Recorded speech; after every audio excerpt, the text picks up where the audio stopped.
Bom, pessoal, novamente temos uma questão de propriedades coligativas, né? Uma questão da UERJ que diz assim: um processo industrial é realizado com o emprego de uma solução aquosa. Quanto maior a temperatura de ebulição da solução empregada, maior a eficiência do processo. Admita que uma empresa disponha de duas soluções aquosas, uma de fluoreto de potássio e outra de metanal, ambas na concentração de 0,1 mol por litro.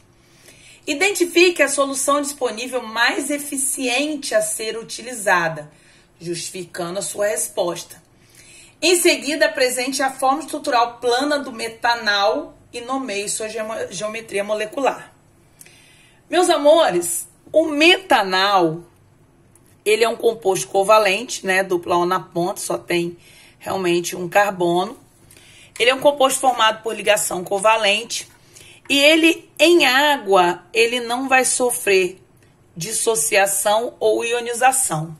Entre os compostos covalentes, somente os ácidos e a amônia em água sofrem dissociação ou ionização.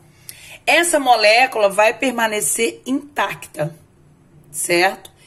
Então, é importante você notar que se a concentração aqui é 0,1 mol por litro de partícula, eu terei do outro lado também 0,1 mol por litro de partícula. O I, que é o fator de Van Hoff, neste caso, é 1, porque cada 1 mol gera exatamente 1 mol. No segundo caso, no caso do fluoreto de potássio, que é um sal, um composto iônico, isso não se repete. O fluoreto de potássio, ele sofre dissociação, sais e bases sofrem dissociação, liberando K+, e F-.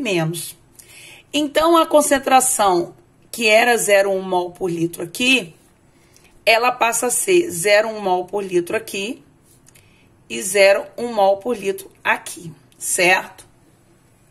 E aí, o seguinte, note que o I, o fator de Van Hoff aqui, até se fosse para usar uma fórmula, uma parte matemática, você teria que usar 2.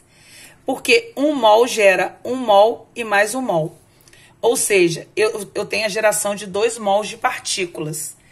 É importante você lembrar que as propriedades coligativas, elas independem da natureza do soluto e elas dependem, sim, da quantidade de partículas. E no caso do fluoreto de potássio, o número de partículas total é maior, 0,2 mols. Se eu tenho um maior número de partículas, eu tenho maior temperatura de ebulição. Essa adição de soluto, esse maior número de partículas, aumenta a interação entre as moléculas do solvente, certo?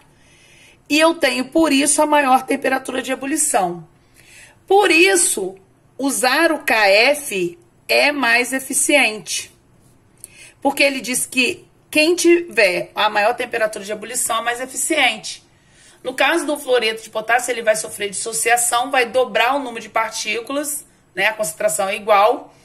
Isso vai proporcionar um aumento maior na temperatura de ebulição, certo? Quanto mais partículas eu tiver, maior a temperatura de ebulição. Quanto à forma estrutural do metanal e a geometria, é muito simples. Eu tenho aqui C, dupla O, H e H, né? Certo? Essa é a forma estrutural, cada tracinho é um par de elétrons compartilhado. E repara o seguinte, o carbono ele tá com 3 nuvens, a dupla conta como uma nuvem só, e 3 ligantes em volta. Eu não tenho no carbono pares de elétrons desemparelhados, nuvem a mais. E então, ele possui uma geometria trigonal plana, certo? Que é a geometria do AX3, 1 no meio e 3 em volta, onde o número de nuvens é igual ao número de ligantes. Então, é essa a geometria. Um abraço e até a próxima.